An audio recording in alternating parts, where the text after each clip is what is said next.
ಬದುಕುವರೆ ಅನ್ಯಾಯ ನನ್ನಂತವನು ಕೇಳೋರು ಯಾರು ಈ ಬಡತನ ಮನೆಯಲ್ಲಿ ನಿನಗೆ ಹೇಳೋರು ಕೇಳೋರು ಯಾರು ಇಲ್ಲ ಅಂತ ಕಂಡ ಕಂಡ ಶ್ರೀಮಂತರ ಮನೆ ಕಳ್ಳತನ ಮಾಡೋ ನಿಮ್ಮಂಥವ್ರಿಗೆ ಈ ದೇಶದಲ್ಲಿ ಕಾನೂನು ಇದೆಯಲ್ಲ ಮರಿಬೇಡ ಮಿಸ್ಟರ್.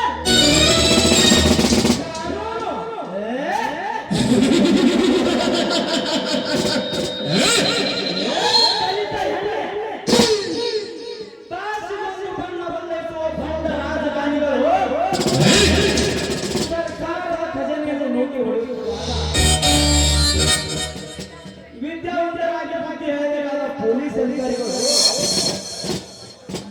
ಕಳ್ಳತನ ಮಾಡಿ ಬರೋರು ಕಳ್ಳರಿಗೆ ಶಾಮಿಲಾಗಿ ಕಷ್ಟ ಹಣದಲ್ಲಿ ಹಂಚಿಕೊಂಡು ಸುಳ್ಳು ವ್ಯಾಪಾರ ಸೃಷ್ಟಿಸಿ ಕಳ್ಳರನ್ನು ಮರುಪಯೋಗ ಮನೆಗೆ ಕಳಿಸುವ ಭ್ರಷ್ಟ ಅಧಿಕಾರಿಗಳ ಸಿರಾಯಿ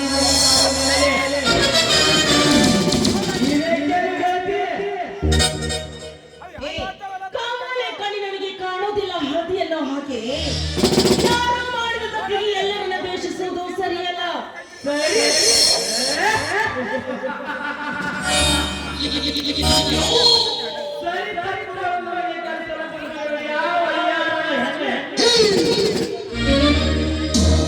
ರಾಜ್ಯವನ್ನು ಬಣ್ಣ ಬದಲಾಯಿಸುವ ಭಂಡ ರಾಜಕಾರಣಿಗಳು ಸರ್ಕಾರದ ಖಜಾನೆಯನ್ನು ನೋಡಿಕೊಳ್ಳುವಾಗ ಅದು ಕಾನೂನಿನ ಕಣ್ಣಿಗೆ ಕಳ್ಳತನವಲ್ಲವೇ?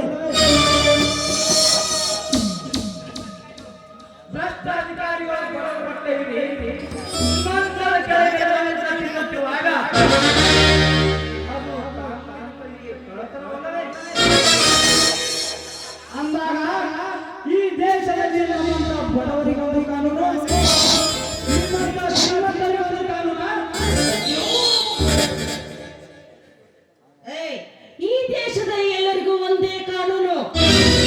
ಕಾನೂನಿನ ಕಡೆಗೆ ಶ್ರೀಮಂತ ಬಡವ ಅನ್ನೋ ಭೇದ ಭಾವ ಇಲ್ಲ. ಹಾಗೆ ಈ ದೇಶದಲ್ಲಿ ಎಲ್ಲರ ಕಡೆಗೂ ಒಂದೇ ಸಮಾನ ಈ ಕಾನೂನು.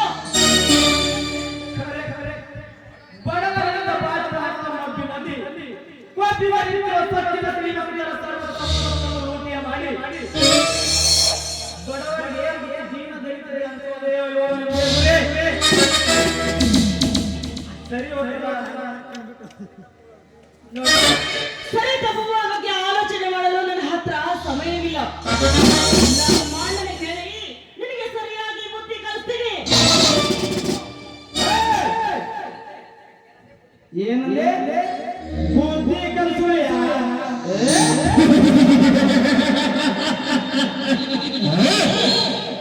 ನನಗೆ ಬುದ್ಧಿ ಕಲಿಸಲು ನಿಮ್ಮ ಮಹಾಭಾರತ ಧರ್ಮಾಲಯನ